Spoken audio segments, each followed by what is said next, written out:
Esta es en nuestros cálculos la sesión número 11 que realizamos como parte del capítulo Culiacán de Codecademy. El día de hoy queremos iniciar un ciclo que lo hemos llamado Análisis de Datos con Python. Vamos a ver hoy una breve introducción a lo que ha sido la historia del análisis de datos. Lo va a compartir Oscar.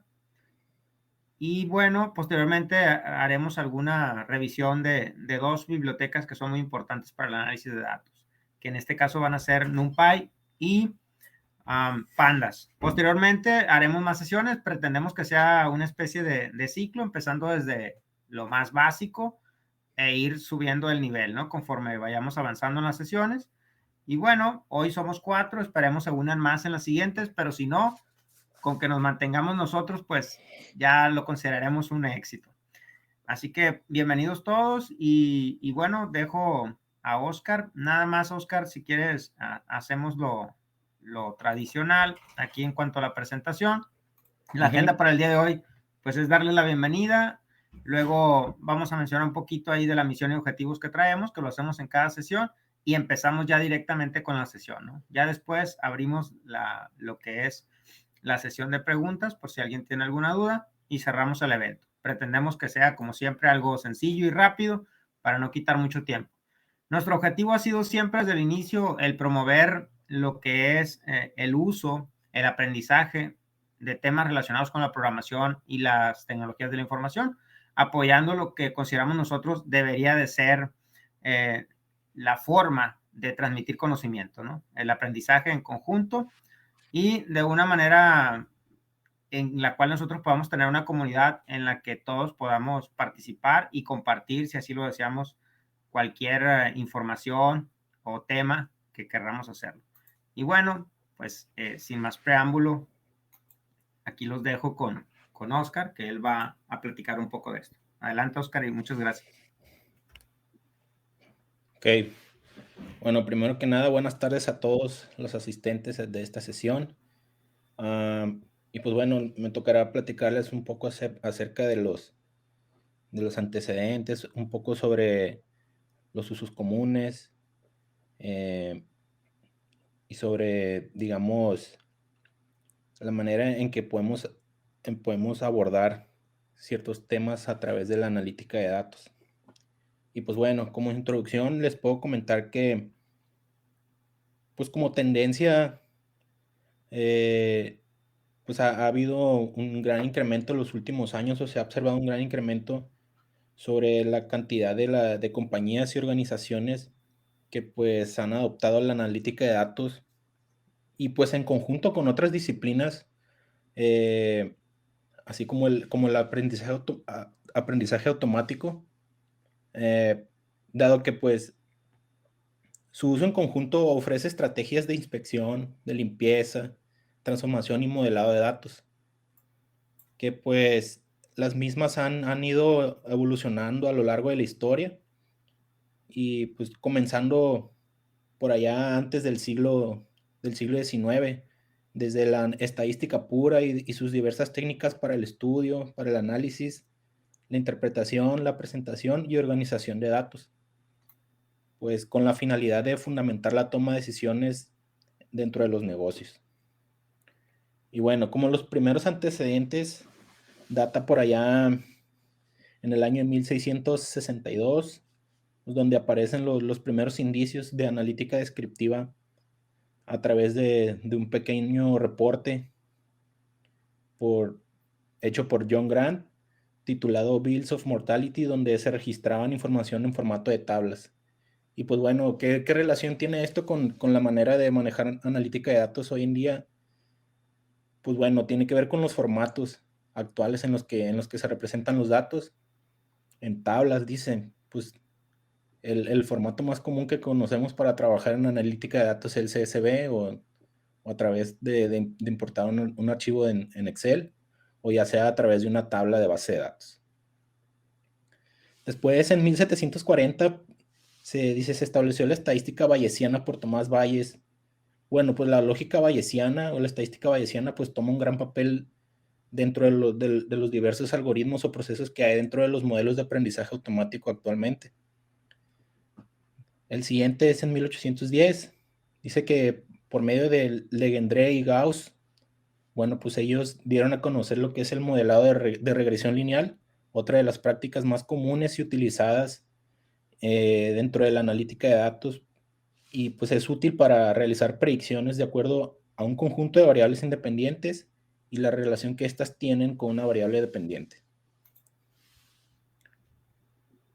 Ahora bien, hablemos sobre los antecedentes un poco más recientes.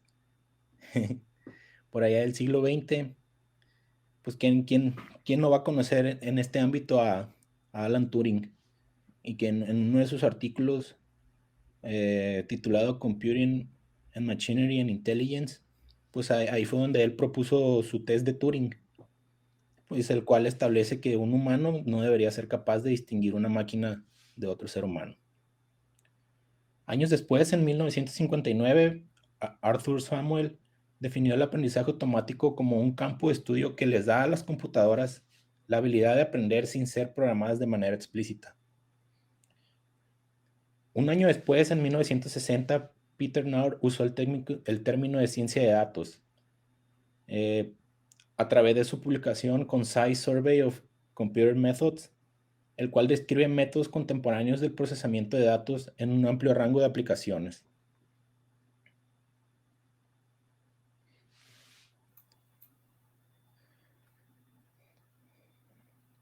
Ahora, continuando con más antecedentes del siglo XX, pues bueno, aquí ya viene como que un poco más resumido.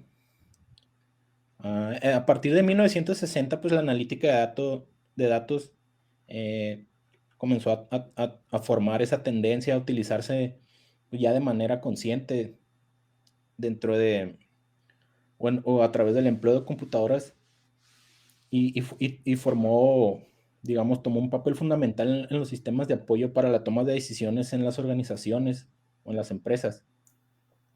De tal manera que los directivos o gerentes tomaban decisiones realmente basadas en la experiencia o en reglas generales. Um, a partir de los años 70, pues surgieron más herramientas que asistían a los científicos y analistas de datos para realizar sus investigaciones.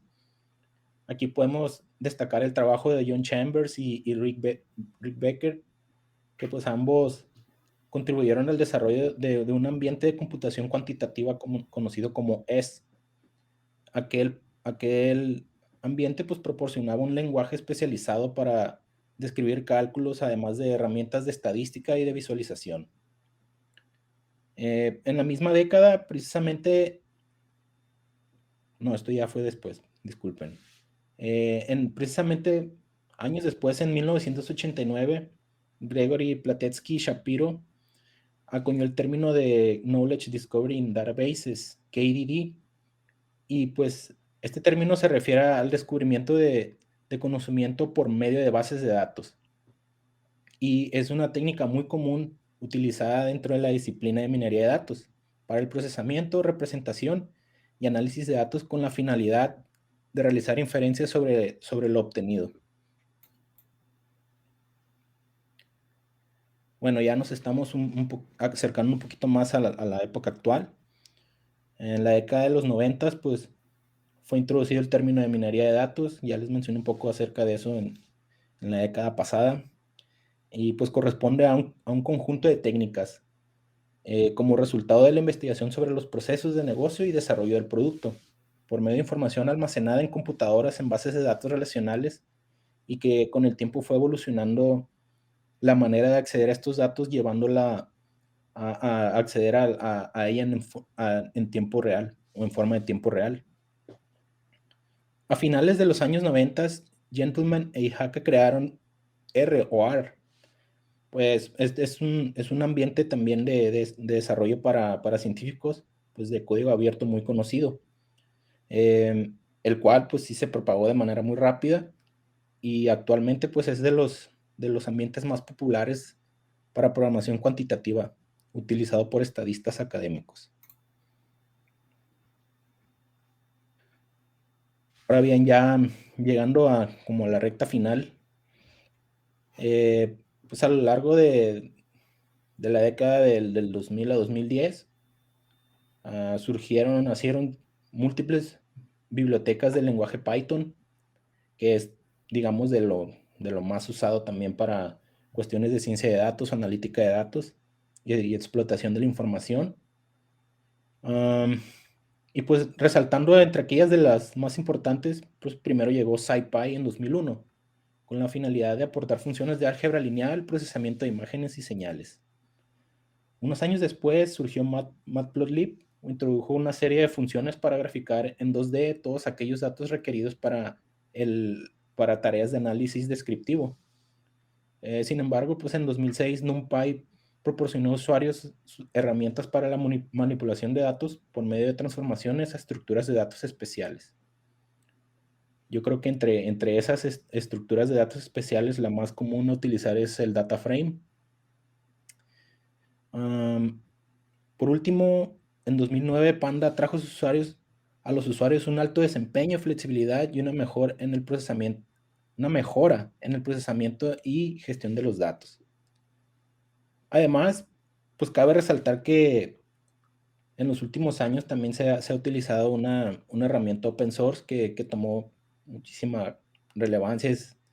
Yo creo que le debemos elogios a esta herramienta. Pues en 2014 fueron introducidas las notebooks de Jupyter, que pues surgieron a partir del proyecto IPython, con el objetivo de proveer al usuario un ambiente totalmente interactivo dentro de las prácticas de ciencia de datos y computación científica.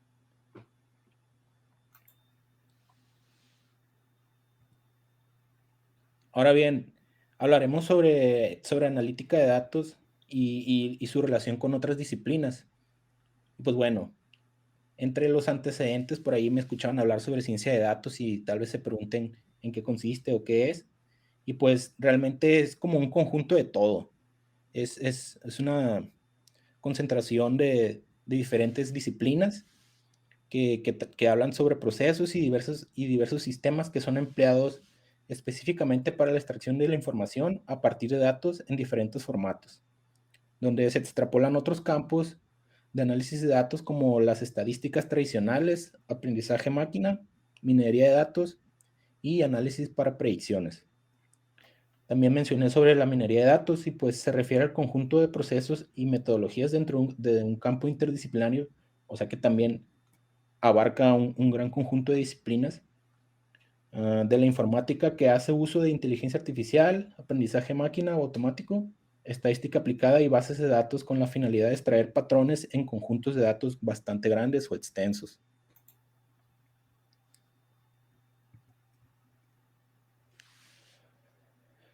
Y pues bueno, ya como dejando claro o indagando más en el concepto de analítica de datos, también se le conoce como analítica de negocios y se refiere al proceso de inspección, de limpieza, de transformación y modelado de los datos, con el objetivo pues de descubrir información, encontrar tendencias para obtener conclusiones y proponer soluciones. Todo esto con la finalidad de respaldar la toma de decisiones de negocios. Ahora bien, y por último, les mencioné también sobre la inteligencia artificial, y pues es la capacidad que tienen los sistemas y máquinas computacionales para imitar la inteligencia humana. Así, para realizar tareas y mejorar iterativamente a partir de la información que recopilan como rutina de aprendizaje, por medio de técnicas de aprendizaje profundo. Y ahora bien, ya para pasar un poco más a la cuestión práctica, pues una pequeña introducción de los paquetes y librerías que son más frecuentes o más comunes a utilizar dentro de prácticas de analítica de datos. Pues podemos comentar que hay una gran variedad y se dice que en la variedad está el gusto, ¿no?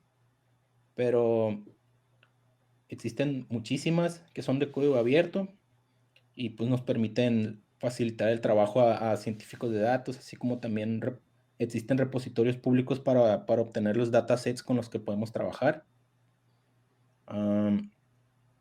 los cuales pues se han Serán procesados a través de entornos de desarrollo que ofrecen mayor potencia y mejor desempeño para realizar experimentos con datasets extensos. Bueno, pues entre estas herramientas se destacan las librerías de Python como NumPy, Pandas, Matplotlib, Scikit-learn y el famosísimo entorno web Google Colaboratory, o como le decimos, Google Colabs. Pues aquí ya los dejo en manos de mi compañero Víctor Batis. Muchísimas gracias, Oscar. Yo nada más agregar en lo que comentabas que si bien es cierto que R cumple 29 años en este año, porque fue creado por ahí del mes de agosto, Python, que es una de las herramientas más utilizadas para el análisis de datos desde el punto de vista de un científico de datos, pues está cumpliendo 31 años, los acaba de cumplir ahora el 20 de febrero, así que pues felicitaciones a todos los que hayan hecho Python. Python es el lenguaje que vamos a estar nosotros utilizando.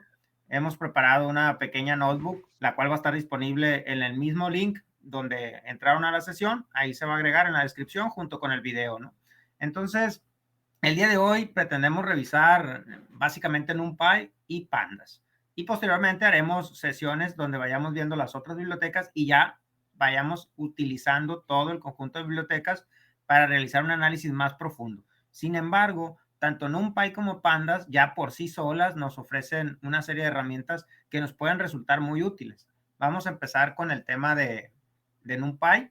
Estamos utilizando Google Colaboratory, como bien lo dijo Oscar. Google Colaboratory es totalmente gratuito si tú tienes una cuenta de Gmail. Es todo lo que se ocupa y simplemente pues a empezar a trabajar, ¿no? Para quien no lo haya utilizado, la verdad que es una herramienta genial porque está en la nube, no necesitas instalar nada, te presta disco duro, te presta memoria RAM, te presta los equipos de Google, lo cual lo hace bastante interesante. Entonces, iniciando, ya lo comentaba Oscar, NumPy es una de las bibliotecas más comunes, más utilizadas dentro de lo que es la analítica de datos. Y esto es porque NumPy nos permite trabajar con datos en arreglos de una manera muy óptima, muy eficiente, mucho más eficiente que las mismas listas o los mismos arreglos que pudiera trabajar o tener Python. Eso es su poder. Y obviamente que ese poder se explota más cuando nosotros trabajamos con números, que normalmente al hacer analítica de datos vamos a encontrarnos casi siempre en esta cuestión de trabajar precisamente con datos numéricos. Muy bien, para trabajar con NumPy lo primero que ocupamos obviamente es importar la biblioteca. Voy a hacer un poco más grande la notebook para que se pueda apreciar mejor en caso de que no sea así. Y bien, simplemente hay que colocar import NumPy as NP. As NP no es obligatorio, más sin embargo es una convención entre todos los programadores de Python el usar NP como la abreviación. Entonces, es una convención, no es una obligación, no es una regla, pero sí es algo que ustedes van a encontrar casi en todos los ejemplos que vayan a revisar de NumPy, porque es algo que ya se ha convenido dentro de la comunidad. Muy bien, la importamos, normalmente está disponible, ya viene con cualquier paquete, en este caso Colab ya la tiene, no ocupamos instalarla, podemos hacer uso de ella desde el momento en que yo abro un cuaderno o una notebook, ¿no? De Google Colab. Bien, para crear arreglos nosotros tenemos una función que es np.array o array más bien, .array, np pues es la referencia a NumPy. Entonces con array nosotros podemos crear a partir de una lista un arreglo de NumPy. Y esa es la unidad básica de trabajo dentro de lo que es NumPy. Básicamente aquí pues tenemos una lista, numeritos del 1 al 9 y ahí myArray ya es un arreglo de NumPy y por lo tanto en ese momento yo ya puedo hacer uso de todas las funciones que un arreglo de NumPy me ofrece. Vamos a empezar a explorarlas. Yo también puedo tener una lista de Python normal y convertirla a un arreglo de NumPy con la misma instrucción. Simplemente le paso la lista como parámetro a la instrucción np.array y listo. Yo ya la tengo convertida asignando la otra variable, ¿no? En este caso yo tengo aquí una lista de calificaciones, es básicamente lo mismo de arriba, lo estoy convirtiendo. Supongamos que yo aquí tengo las calificaciones de un alumno o pueden ser diversas materias, diversas materias de un alumno o una sola materia con varios alumnos si las columnas fueran un alumno diferente, ¿no? Cada uno. Pero supongamos que yo quiero almacenar información de muchas materias o de muchos alumnos, entonces yo necesito ya manejar arreglos de mayores niveles dimensionales. En este caso, para hacerlo simple, yo estoy colocando un arreglo bidimensional, en donde podríamos decir que las columnas van a representar a las materias y los renglones representan a los alumnos, ¿no? Podría ser a la inversa, no pasa nada. El caso es que una vez que yo tengo creado un arreglo en NumPy, yo puedo hacer operaciones con ese arreglo de maneras en que no puedo hacerlo con una lista. Y eso es lo que le da su gran poder. Por ejemplo, si yo en este caso le quiero añadir a todos los elementos de un arreglo un valor, vamos a suponer que si fueran calificaciones y yo le quiero subir puntos a todos mis alumnos porque se han portado bien, si yo lo quiero hacer con una lista, yo tengo que hacer este proceso. Yo tendría que tener la lista de valores y luego recorrer esa lista, adicionarle a cada elemento el valor y agregar cada elemento a una nueva lista. Al final yo tendría la lista ya con el incremento. En este caso yo tengo una lista y le voy a sumar 3. Si yo ejecuto esto, bueno, pues aquí tengo el resultado final donde voy a tener los elementos originales más 3. Entonces 1 se convierte en 4, 2 en 5, 3 en 6, 4 en 7 y 5 en 8. Esto con NumPy lo hago mucho más sencillo. Aquí está, porque yo simplemente convierto la lista a un arreglo de NumPy y solamente ocupo hacerle la suma. Las operaciones de NumPy se aplican sobre los arreglos en una cuestión de elemento a elemento. Element-wise lo ponen en inglés, pero se refiere a que elemento por elemento se va a realizar la operación. ¿Qué significa? Que la operación que yo le indique la va a aplicar sobre cada elemento del arreglo. Algo que no puedo hacer con las listas a menos que haga yo un ciclo. En cambio aquí simplemente le digo, ¿sabes qué? Súmale 3 y lo que va a hacer es sumarle 3 a todos los elementos. Aquí lo van a ver que el resultado va a ser el mismo. La única diferencia, como pueden ver, es que una lista tradicional de Python está separada por comas y un arreglo de NumPy no vemos la coma. Sin embargo, internamente cada elemento está separado, ¿no? Bien, supongamos que tenemos las calificaciones de un examen, pero el profesor decide subirle 2 puntos a cada alumno porque a lo mejor alguna pregunta estaba mal y bueno, se dio cuenta el profesor y decide subirle la calificación. Es el mismo ejemplo de arriba, yo tengo las calificaciones, le voy a sumar 2. Como yo ya lo he convertido a un arreglo de NumPy, yo simplemente le sumo 2 a la variable que contiene el arreglo y esto es como si le hubieras hecho un ciclo para sumarle 2 a cada elemento y luego hubiera guardado el resultado en la misma variable, ¿no? Bueno, una variable adicional. Y aquí tenemos al final las calificaciones corregidas, ¿no? 78 pasa a 80 y así sucesivamente. Entonces, como pueden ver, se puede aplicar una función, una operación de una manera muy sencilla a todos los elementos. Esa es una gran ventaja. Además, está optimizado. La velocidad a la que se ejecuta es muchísimo más rápido que si yo hago un proceso como la parte de arriba donde tengo un ciclo, ¿no? Si a nosotros nos solicitaran, por ejemplo, la escala de calificaciones, yo la tengo acá en base 100, pero si ahora me dicen, ¿sabes qué? Ya no vamos a calificar en base 100, quiero que califiques en base 10. Para nosotros eso no sería un problema porque simplemente lo tengo que dividir entre 10, mi variable, donde tengo el arreglo en NumPy y asunto arreglado, ¿no?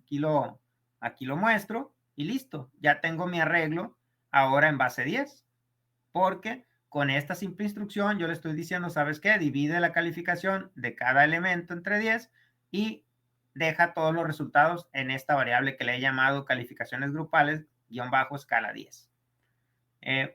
Igual, ya lo hemos mencionado en otras sesiones cuando hemos hablado de Python. Python sigue una notación Snake, que es este tipo de notación donde usamos los nombres y usamos guión bajo para unir las palabras, ¿no? Hay otro tipo de notación que es, por ejemplo, la camel case, donde tú colocas la primera palabra en minúscula y las siguientes en mayúsculas. Pero en Python, la comunidad, por convención, ha adoptado la notación Snake. Es una convención, yo puedo poner mis variables como yo quiera, Python te da esa libertad, pero bueno, es mejor aceptar las convenciones que hay a través de los años, porque eso nos va a facilitar que alguien que conozca Python lea nuestro código y viceversa, nosotros podremos leer más fácilmente un código que haya escrito alguien más.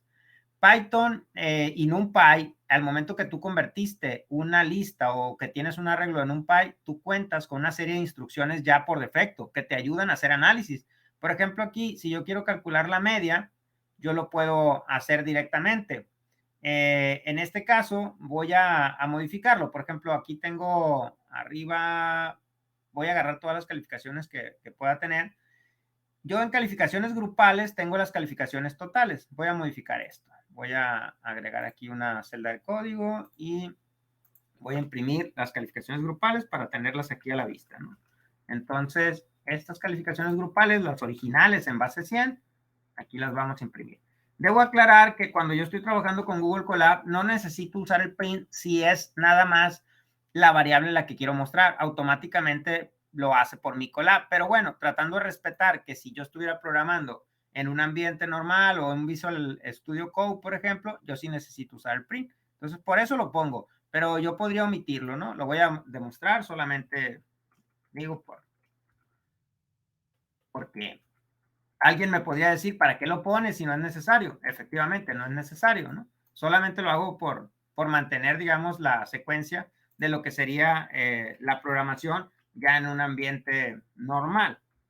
Pero en Google Colab no es necesario. Aquí tenemos las calificaciones grupales y, bueno, la intención es esas calificaciones calcularles la media. Entonces, simplemente yo a esa variable que ya tengo, yo le puedo decir, ¿sabes qué? Dame la media.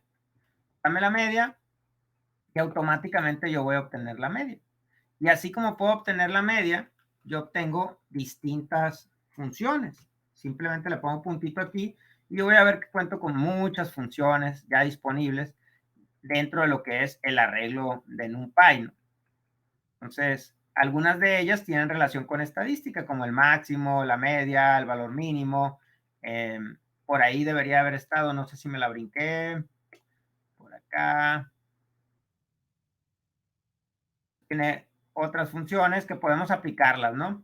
Que al final de cuentas nos pudieran ayudar para conocer algo más sobre los datos. Entonces, aquí igual, pues ya calculamos la media de este grupo es 89.81, ¿no? Ok, en este caso, supongamos que yo tengo las calificaciones de las 4 unidades de una materia. Bueno, más bien son 4. Si son 4, vamos a agregar las calificaciones. Le hicimos un cuarto examen. Y bien, en este cuarto examen yo le voy a poner aquí, pues les fue bien, un 100. Era para que tuvieran puntos. Y les empiezo a, aquí saco 91 y acá saco 94. Ok. Tengo las calificaciones de 4 unidades, entonces vamos a suponer que las columnas representan a alumnos. Imagínense que me piden calcular el promedio final de la materia para cada alumno. Cada columna es un alumno. Tengo las cuatro unidades. ¿Cómo lo puedo hacer? Bueno, con los arreglos de NumPy, todos son arreglos de NumPy. Es muy sencillo, porque yo puedo decir aquí suma calificaciones. Suma calificaciones y simplemente la sumo. Entonces, vean lo que voy a hacer y vamos viendo qué pasa, ¿no? Y si no funciona, pues ya me ayudan. Es 4. Y lo sumamos. Ay, aquí me mandó un error que estoy haciendo mal. No está definido. Perdón. ¿Qué no está definido? No lo he corrido. Entonces, aquí, bueno, como estamos en Google Colab, yo cada celda de código la tengo que ejecutar, ¿no? Al momento en que la ejecuto, ya está disponible todas las variables que haya definido o que haya, o las funciones que haya escrito, ya están disponibles. En este caso, pues no estaban disponibles porque no la había ejecutado. Aquí ya lo sumó. Vamos a imprimirlo. Recuerden que yo podría poner solamente el nombre y me lo va a desplegar, pero en este caso, pues yo estoy usando print. Insisto, no es necesario. Y aquí está la suma. Entonces yo ya tengo la suma. ¿Qué me hace falta para sacar el promedio de cada alumno? Pues dividirlo entre el número de exámenes, que en este caso es 4. Entonces, yo para ya sacar aquí promedios, yo simplemente diría, ¿sabes qué? Suma de calificaciones entre 4. ¿Será?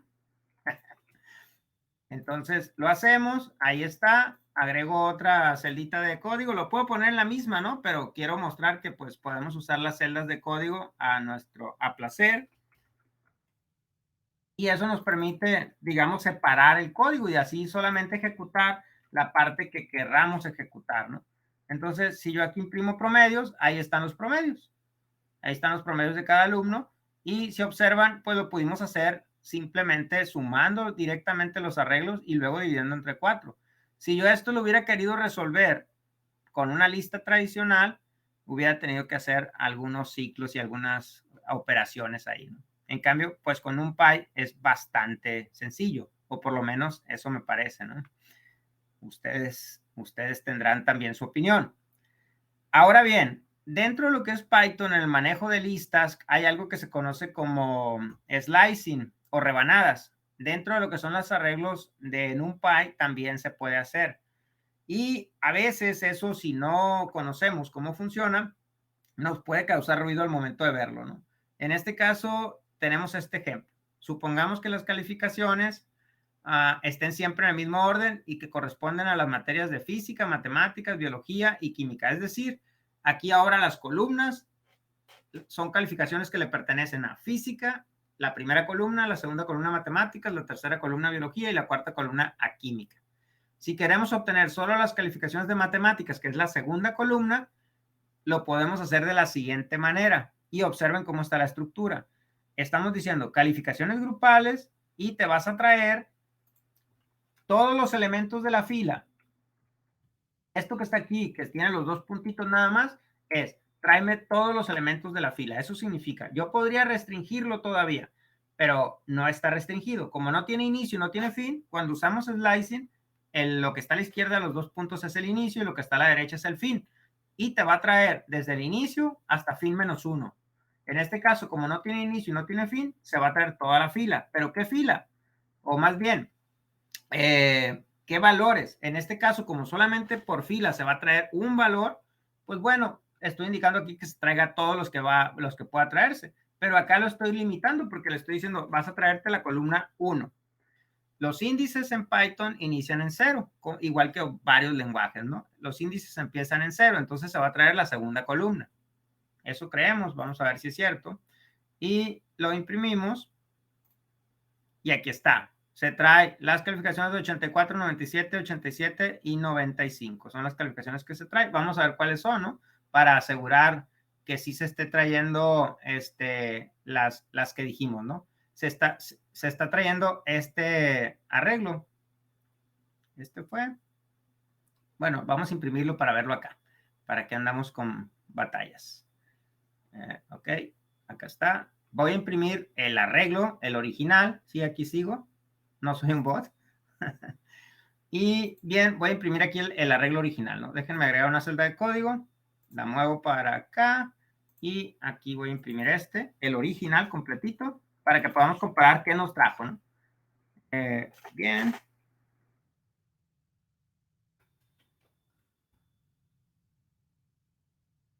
Ahí está. Entonces, si ustedes observan, nos está trayendo 84, 97, 87, 95, que son 84, 84, 97, 87, 95. Nos trajo toda la columna 1, recordando que empiezan en 0, columna 0, columna 1, columna 2, columna 3.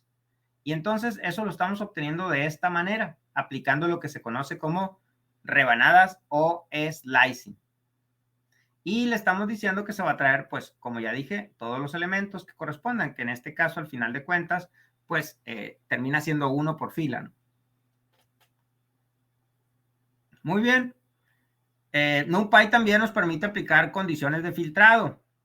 Y ahí es donde se empieza a poner todavía más bueno, ¿no? Pero que todo esto, al final de cuentas, nos va a ser útil cuando hagamos algo más complejo. NumPy nos permite aplicar estas funciones de filtrado. Por ejemplo, vamos a filtrar aquí las calificaciones de estas de matemáticas que acabamos de obtener, que sean mayores de 90. Si ustedes observan, mayores de 90, pues está el 97 y el 95. Son las que tenemos arriba de 90. Entonces, aquí simplemente estamos colocándole la condición. Colocamos la variable que sabemos que es un arreglo en NumPy, que acá lo generamos, y abrimos corchete y colocamos la condición. Observen que está diciendo, vas a usar la misma variable que es el arreglo en NumPy, mayor que 90. Los que cumplan esa condición van a ser los que aparezcan. Entonces, solo tenemos al 97 y al 95. Y ahí lo hemos filtrado.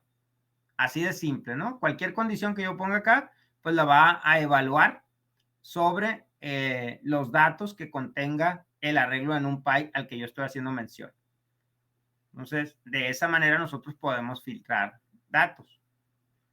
Ahora bien, algo poco usado en NumPy, porque normalmente para lo siguiente usamos pandas, es esto. Con NumPy yo puedo guardar directamente, si quiero, a un archivo. En este caso yo tengo este arreglo de NumPy, lo voy a convertir a un arreglo de NumPy, va a quedar en A, y luego lo estoy guardando con la instrucción save text. Save text hay que indicarle el nombre del archivo, que normalmente, como lo dijo Oscar, dentro de lo que es el análisis de datos, es muy común que usemos archivos separados por comas. Bueno, aquí se lo estamos indicando. Solo que los archivos separados, normalmente nosotros lo decimos casi siempre separados por comas, pero en realidad un archivo podría estar separado por cualquier carácter que nosotros le indiquemos. En este caso le estoy indicando que sea la coma, ¿no?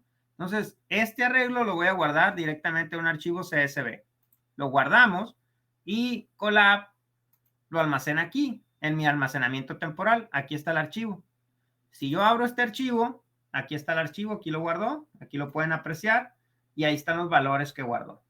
Los guarda en coma flotante y por eso tiene un montón ahí de ceros después del punto, ¿no? Bueno, eso ahí lo podemos ver y yo lo puedo volver a cargar si así lo deseo. Si yo lo quiero cargar, tengo una instrucción de NumPy que es el de generar, gen from text, le indico igual cuál va a ser el archivo y qué delimitador usa para que lo pueda reconocer y yo ya tengo de regreso ese archivo, ¿no? Aquí está. Entonces, NumPy también nos ofrece esas dos funciones que, repito, normalmente nosotros no lo hacemos con NumPy. Para eso usamos la siguiente biblioteca que queremos mencionar brevemente, que es Pandas. Pandas, al igual que NumPy, pues es una biblioteca, es un módulo de Python que se utiliza para acceder a datos. Se dice que nos ofrece la misma funcionalidad. Yo estoy de acuerdo porque sí es cierto, es una biblioteca muy poderosa. La misma funcionalidad que te puede ofrecer sentencias de SQL o Excel mismo, ¿no? Pero tiene la potencia de que funciona con Python. Entonces, eso te da acceso a todo lo que Python ofrece y a lo que ofrecen otras bibliotecas, combinado con la cuestión de poder acceder a datos. Aquí nosotros, por practicidad, vamos a acceder a un archivo separado por comas, ¿no? Que es información del Titanic. Es un dataset, le llamamos dataset a un conjunto de datos que está disponible. En este caso, el archivo de las personas que iban a bordo del Titanic es uno de los datasets más conocidos y que normalmente se utilizan para jugar con ellos, ¿no? Entonces, para usar pandas, nosotros debemos de importarlo y es convención de todos los programadores de Python llamarle PD.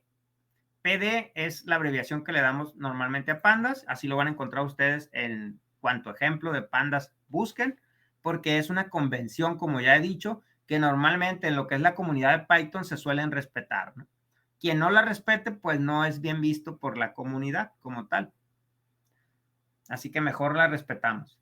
En este caso, estoy usando un comando. Recordemos, bueno, no recordamos porque no lo he dicho, Google Colab funciona en los servidores de Google. Los servidores de Google pensamos que están montados en algún Unix o Linux. Entonces, podemos usar comandos para obtener archivos de donde sea, ¿no? En este caso, estamos usando un comando para que se ejecute en lo que es el servidor y se traiga un archivo de esta ruta que le estoy indicando, que en este caso estamos recopilando la información del Titanic, el archivo de datos del Titanic, que se lo traigo, lo guarde aquí con este nombre. Entonces, yo ejecuto esto y aquí va a estar mi archivito del Titanic. Si yo lo abro, aquí están los datos del Titanic, ¿no? Pero vamos viéndolo, en lugar de verlo acá, vamos viéndolo acá con código. Entonces, una vez que yo lo he cargado, yo puedo convertir este archivo a algo que Python pueda interpretar. A eso nosotros le llamamos data frame. Esa es la unidad, digamos, de trabajo o la relación que puede existir parecido a si formáramos una tabla, ¿no? En algún manejador de base de datos. básicamente más relacionado con tabla, porque como bien lo dijo Oscar, normalmente para el análisis de datos vamos a trabajar con tablas de datos. Incluso si tenemos una base de datos no relacional, al final de cuentas la convertimos a una especie de tabla para poder trabajarla. Entonces aquí vamos a cargarlo con la instrucción read.csv. Esa instrucción nos permite cargarlo. Debo aclarar que yo podría cargar un archivo de Excel también. Hay una función para cargar archivo de Excel también y lo puedo hacer. Entonces, lo levantamos el archivo y yo directamente ya a ese data frame le puedo pedir información estadística. Describe lo que hace es darnos información estadística. Aquí lo van a ver. Entonces ya me da información de cuántos registros hay. Hay 891. Cuenta los que tengan valor. Por eso es que van a ver que aquí en la edad dice 714 y alguien podría decirme, ¿por qué cuenta 714 en la edad si se supone que son registros y que todos traen información? Ok, es porque en la edad hay registros sin valor. Ahorita lo revisamos, pero en total son 891 registros. La media, no tendría sentido la media en este campo. Quizás en lo que pagaron, en la tarifa que pagaron, sí tendría razón de ser la media. En la edad también. Podemos ver que hay una media de 29 años. La verdad es que la mayor gente era joven. Y bueno, hay por ahí lo que es la desviación estándar, que aquí está, valor mínimo, valor máximo y lo que se conoce como percentiles, ¿no? Que posteriormente los podríamos revisar. Pero digamos que si distribuimos los datos, pues son los datos que están, el valor que aparece en donde está el primer 25% de los datos, ordenándolos de menor a mayor, el valor que aparece cuando estamos al 50% y al 75%, ¿no? A eso se refieren los percentiles. Y bueno, eso lo podemos obtener simplemente diciéndole describe. Para cualquier estadista, la media y la desviación estándar son dos valores importantísimos. Yo les puedo decir aquí tranquilamente que si me dicen que la edad en promedio era 29 años y la desviación estándar anda en 14, quiere decir tranquilamente pues que había gente muy joven, niños con muy poca edad quizás, y personas de unos 32, 60, aproximadamente hasta los 60 años, ¿no? Probablemente alguno que se escape de los 60 años, pero la gran mayoría va a estar alrededor de los 60 años para abajo.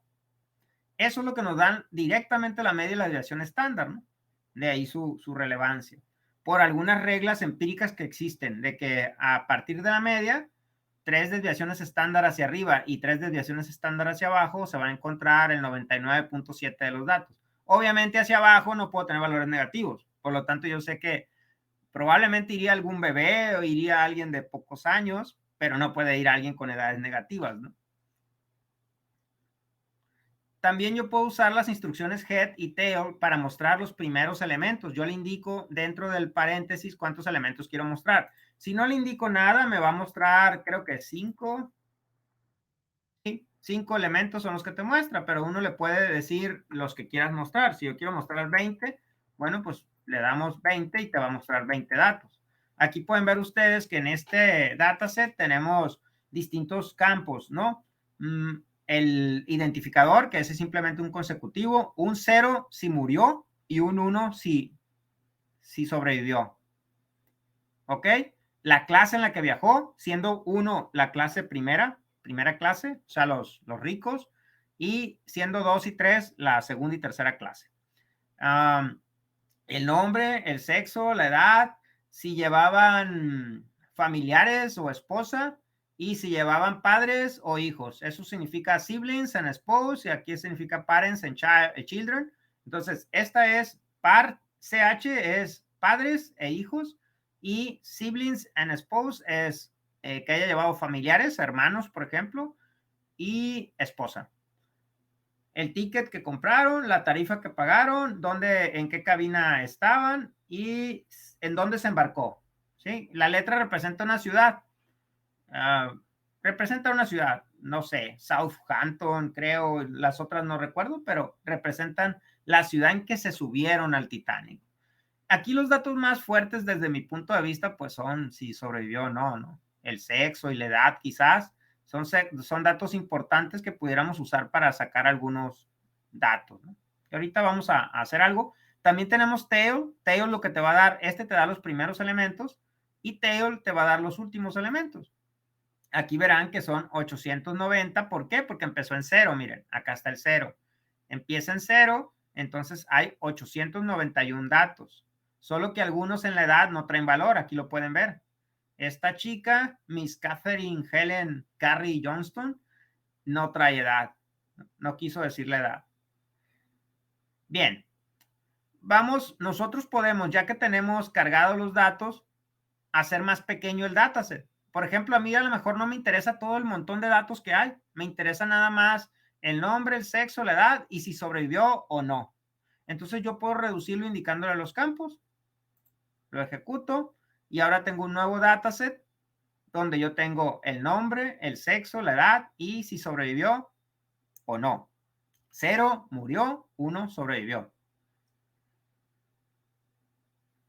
Cuando usamos el atributo shape, nosotros podemos ver cuántos, digamos, este arreglo o este data frame, cuántas filas tiene y cuántas columnas tiene. El primer valor son las filas, que son 891, porque son todos los datos, y 4 es las columnas, es decir, los campos, que en este caso son nombre, sexo, edad y el hecho de que haya sobrevivido o no. Eso es lo que nos dice el shape. Es importante el shape porque te permite verificar el tamaño de tu data frame, que a veces es muy necesario para las operaciones que vas a realizar. Entonces, por eso es importante conocer que con Shape yo puedo obtener el tamaño, ¿no? De hecho, de diversas estructuras en Python. Vamos a remover las filas con valores vacíos. Tenemos 891 valores, pero recuerden que en la edad tenemos algunos que no tienen valor. Aquí lo vemos, este no tiene valor. Entonces, para mis estadísticas, los voy a eliminar porque no me conviene usarlos, porque me va a marcar error o no me va a arrojar un dato adecuado. Entonces los eliminamos, es algo que en estadística normalmente se hace. Si no tiene datos, pues no me sirve, lo quito. Entonces, para eso podemos usar la instrucción drop NA, que lo que va a hacer es eliminar esa fila que no tenga datos. Entonces, de este dataset que yo acabo de crear, lo voy a eliminar esos valores y los estoy dejando en la misma variable, ¿no? Ahí está. Si ahora lo ejecuto, checo la forma, voy a ver que cambió. Ya no tiene 891, tiene 714 renglones. Y ahora todos los renglones van a tener valor en la edad porque yo ya quité los que no tenían valor. Entonces, eso le llamamos nosotros limpieza de datos, ¿no?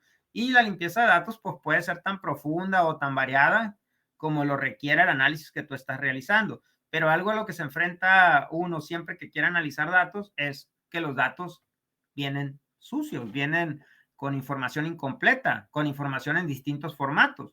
Si yo, por ejemplo, quiero a lo mejor analizar cantidades de venta, pues puede ser que tenga información que viene en pesos, información que viene en dólares, otra, no sé, en rupias. Entonces, yo necesito hacer la conversión para poder trabajar con las mismas cantidades, ¿no? Y eso es parte de lo que le llamamos limpieza de datos o preprocesamiento. Vamos revisando cuántos pasajeros de 20 años o más iban en el barco. Eso lo hacemos fácil con lo que ya habíamos visto de los NumPy arrays, que se aplica también aquí para los data frames. Entonces, observen que aquí tenemos la variable arriba de 20 y lo que hacemos es usar el dataset que acabamos de limpiar y decimos, ¿sabes qué? Quiero que la regla que vas a seguir es que el campo age sea mayor o igual a 20. Observen que nosotros podemos hacer referencia a los campos así y poner la condición. Y esto funciona igualito que un NumPy array. ¿Qué va a hacer? Va a aplicar esa condición a cada elemento y entonces va a arrojarme un resultado. En este caso, aquí lo tenemos y nos dice que hay 550. Observen esto. Quiere decir que aproximadamente 164 eran menores de 20 años, o sea, eran personas muy jóvenes, ¿no? Y bueno, aquí podemos poner la condición que querramos. Por ejemplo, si yo le digo, ¿sabes qué? Pues dame los menores de 18, que serían los que consideraríamos niños nosotros en México. 139. Había 139 niños en ese barco. Y bueno, no quiero ni sacarlo, pero pues ahí lo están viendo ustedes. Muchos de ellos murieron. Bueno, entonces lo voy a dejar como estaba porque al final de cuentas la notebook la vamos a poner disponible y que quede con la descripción. Ahí está. Luego ahora vamos a determinar el porcentaje de sobrevivientes de segunda y tercera clase. Aquí viene un tema interesante, ¿no? Y es lo que uno necesita también definir. Bueno, ¿qué quiero yo extraer? ¿Qué quiero saber?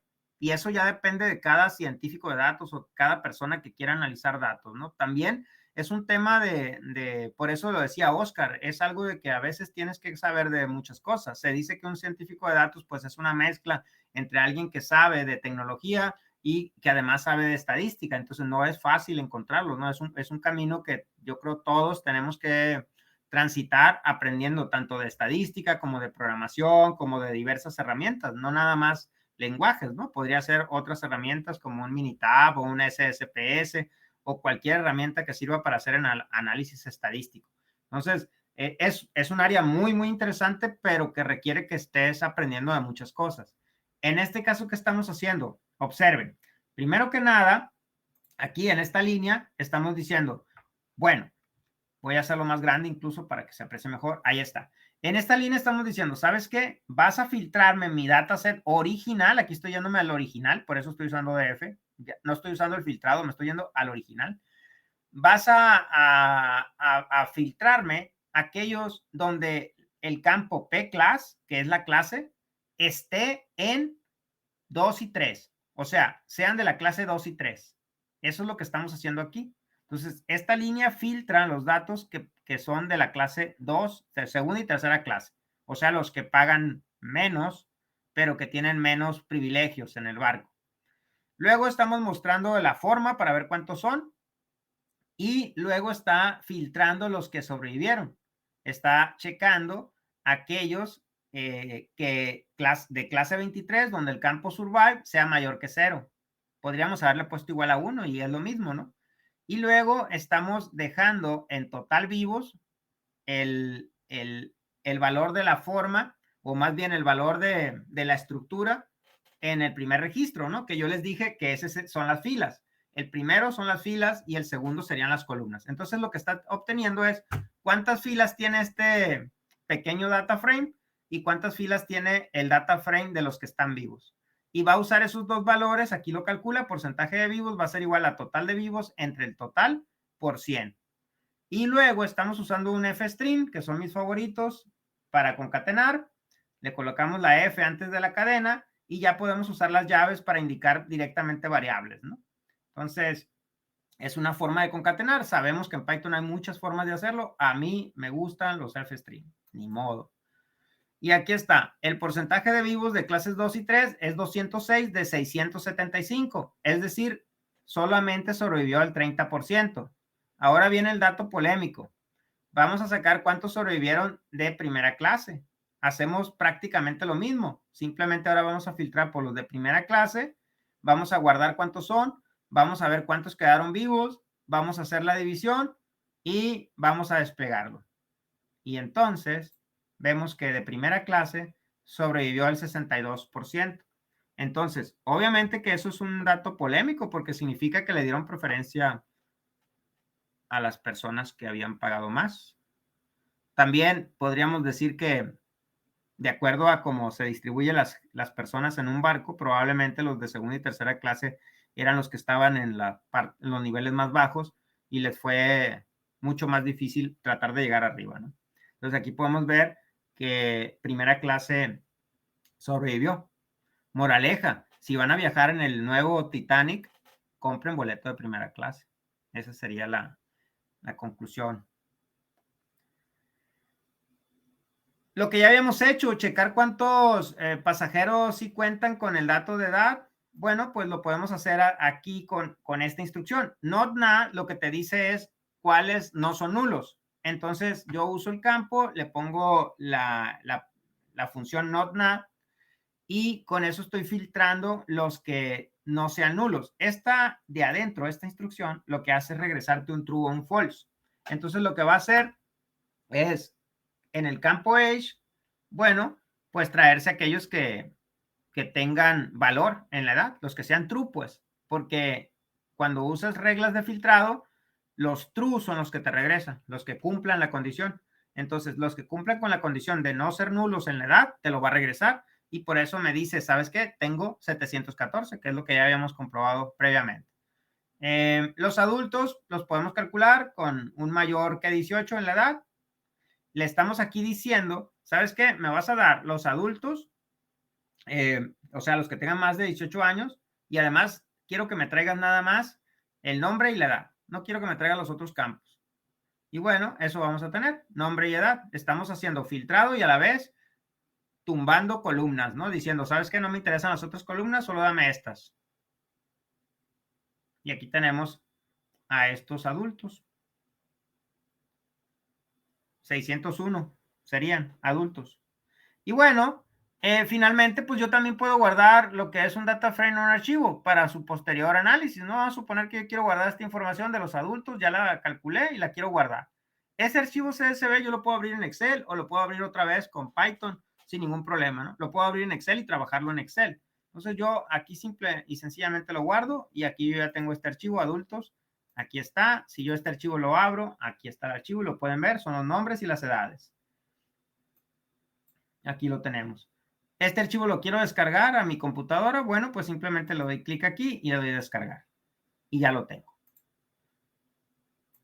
Y bueno, básicamente eso queríamos mostrar hoy. Nos gusta que las sesiones duren a esto. La intención es que esto sea un serial y que vayamos viendo cada vez más cosas y luego podamos aplicar todo lo que hayamos visto, porque por ejemplo hoy no vimos cómo desplegar datos, lo que es la visualización, que es una parte importantísima del análisis de datos. Entonces haremos una sesión para el tema de visualización y luego haremos sesiones donde vayamos haciendo ya un análisis más profundo de datos, y la intención pues es que queden obviamente las sesiones grabadas. Y eso sería por el día de hoy. No sé si alguien en el chat tenga alguna pregunta. No se peleen. Si no, pues agradecerle a Oscar la investigación que hizo de los datos históricos. Sin duda R es también una opción muy válida que muchos estadistas usan. Así que R también vale la pena investigarlo.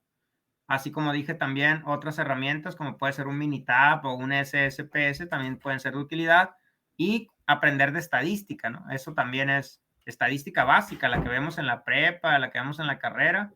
Eso también es importante si queremos analizar datos, sobre todo para entender lo que significan normalmente los valores estadísticos, ¿no? ¿Por qué son importantes? ¿De qué me sirve la media? ¿De qué me sirve la desviación estándar? ¿Qué es eso de la varianza? Porque eso se necesita. Así es como, reitero, es un conjunto de disciplinas que se requieren para llevar a cabo las prácticas de analítica de datos. Primordialmente estadística más que nada. Es correcto. Y bien, bueno, si no hubiese ninguna duda. Mira, parece que hay algo en el chat. No, Daniel comenta, no, gracias Daniel, gracias por tus palabras. Okay.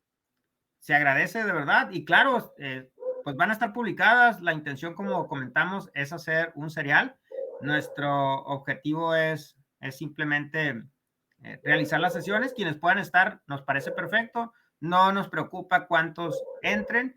Al final de cuentas, el video queda ahí en la nube por si alguien lo quiere volver a visualizar. Y al final de cuentas, la intención es estar aquí, ¿no? Y compartir un poco de lo que se pudiera estar trabajando de parte de nosotros. Bueno, pues muchísimas gracias a los asistentes, a ti, Oscar, por apoyarme en esta sesión. Gracias a ti. Y ahí estamos en contacto. Nos vemos.